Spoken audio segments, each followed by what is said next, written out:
Simon Jordan divides opinion, of course. He's been very outspoken when he ran Crystal Palace. He's fallen out with various managers, most notably, most famously, Ian Dowie.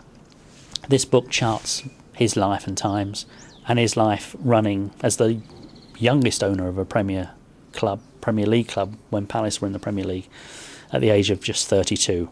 The money lost, the money made, the money lost, etc., etc. You get the drift. You don't have to be a Crystal Palace fan. You have to be in love with football and in love with reading about football. And this book will be ideal. Why does somebody want to take over, own a football club?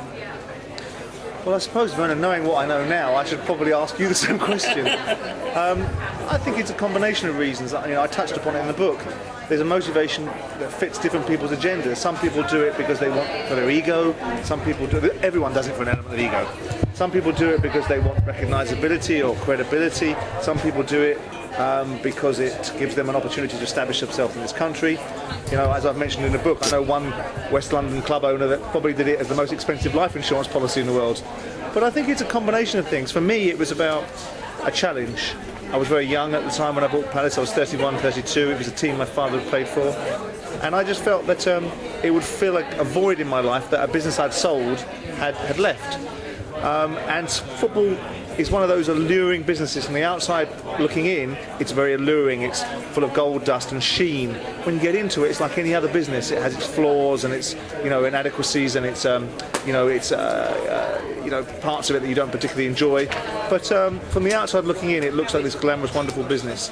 But from my point of view, it was simply because it was something I thought I could do. I felt that the challenge was there, the football club was there to be fixed, and I was the person to fix it. But did you want to be a player? I mean, No. I played football.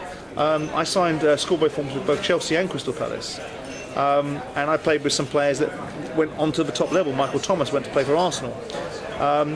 So I wasn't a failed footballer that achieved a dream by buying the football club. It just so happened that I sold a business for a significant amount of money. Crystal Palace was in a dire straits. And I just thought, that's a fit. I wanted to be a multimillionaire.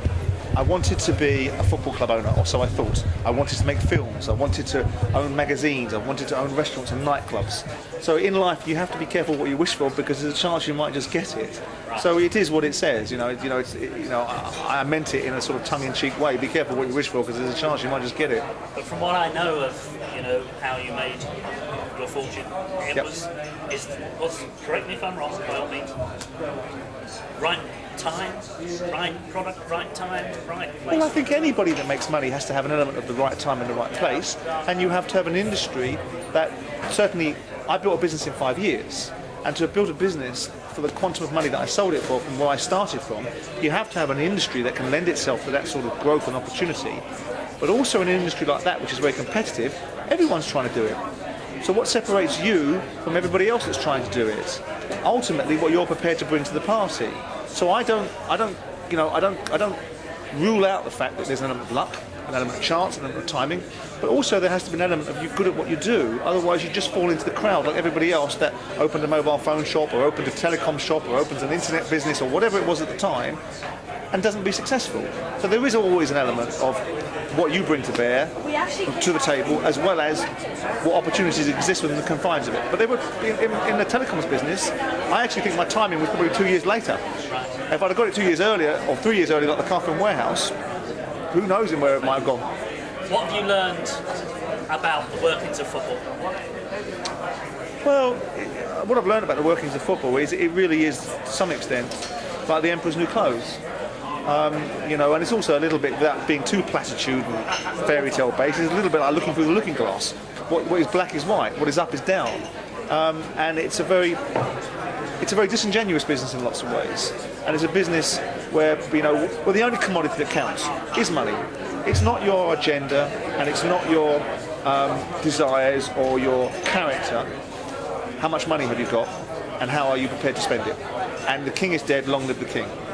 And that's harsh and it's sad and it's probably reflective of the world that we live in now. But, I've learned no more about this industry than I've learned about other industries.